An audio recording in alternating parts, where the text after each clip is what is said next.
राजनीति से काम तक,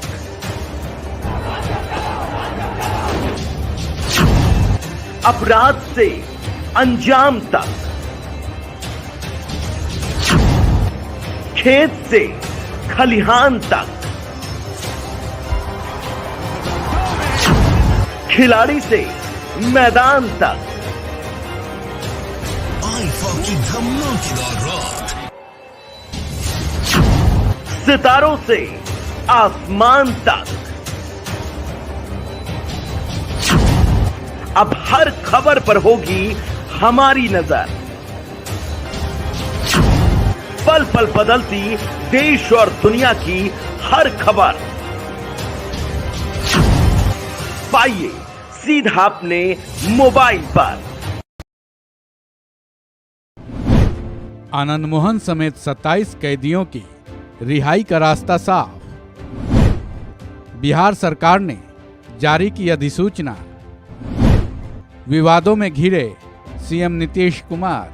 पूर्व सांसद आनंद मोहन सिंह समेत 27 कैदियों की रिहाई का रास्ता अब साफ हो गया है।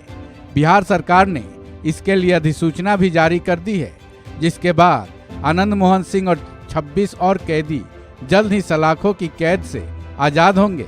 लेकिन इस मामले में बिहार के सीएम नीतीश कुमार विवादों में चौतरफा घिर चुके हैं।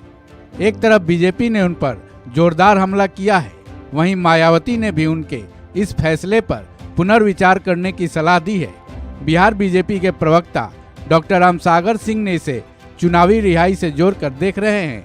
उन्होंने सीएम नीतीश कुमार पर निशाना साधते हुए कहा कि इससे नीतीश कुमार को 2024 के लोकसभा चुनाव में कोई फायदा नहीं होने वाला है।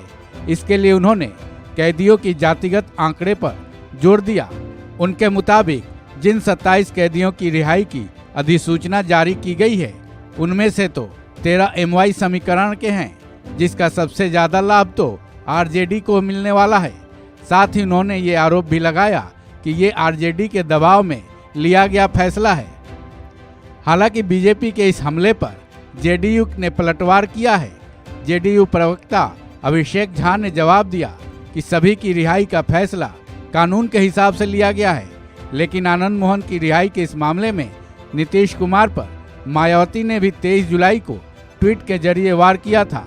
उन्होंने लिखा था, आनंद मोहन बिहार में कई सरकारों की मजबूरी रहे हैं, लेकिन गोपालगंज के तत्कालीन डीएम श्री कृष्णैया की हत्या मामले को लेकर नीतीश सरकार का यह दलित विरोधी व अपराध समर्थक कार्य से देश भर के दलित समाज में काफी रोष है। चाहे कुछ मजबूरी हो, किंतु बिहार सरकार इस पर जरूर पुनर्विचार करे। जाहिर है मायावती इस रिहाई को दलित अत्याचार के रूप में जोड़कर देख रही हैं। चूंकि गोपालगंज के तत्कालीन डीएम जी कृष्णैया दलित समुदाय से थे, वहीं वो जनता में इसका गलत संदेश जाने की आशंका भी जता रही हैं। साथ ही उन्होंने बिहार के सीएम नीतीश कुमार को नसीहत दी है कि वो इस फैसले पर पुनर्विचार करें। वहीं मायावती को लेकर जब आनंद मोहन सिंह से सवाल किया गया तो उन्होंने क्या जवाब दिया, आप भी सुनिए। कौन मायावती? हम नहीं जानते मायावती को। हमने पहले कहा ये कलावती को सुने थे सत्यनारायण भगवान की पूजा में। हाँ, बराबर कलावती और किसका किसका नाम आता है मायावती नहीं जान रहे। और क्या बोली वो तो जाने नहीं, समझे नहीं, वो उसका वक्त भी नहीं है हमको ध्यान देने। हालांकि जेडीयू ने भी मायावती के आरोपों का खंडन किया है, जिसमें जेडीयू ने यहां तक कह डाला कि मायावती को यूपी की परवाह करनी चाहिए, जहां कानून का शासन ही नहीं है। अब सवाल ये है कि आनंद मोहन की रिहाई की अधिसूचना जारी होने के बाद नीतीश कुमार चौतरफा क्यों घिर रहे हैं। दरअसल इस मामले में नीतीश सरकार ने आनंद मोहन की रिहाई के लिए जेल की नियमावली तक में बदलाव कर दिया। इस मामले में आनंद मोहन को 2007 में मृत्यु दंड की सजा सुनाई गई थी, जिस पर पटना हाई कोर्ट में अपील की गई थी, जहां से इस सजा में बदलाव कर 2008 में इसे आजीवन कारावास में बदल दिया गया था।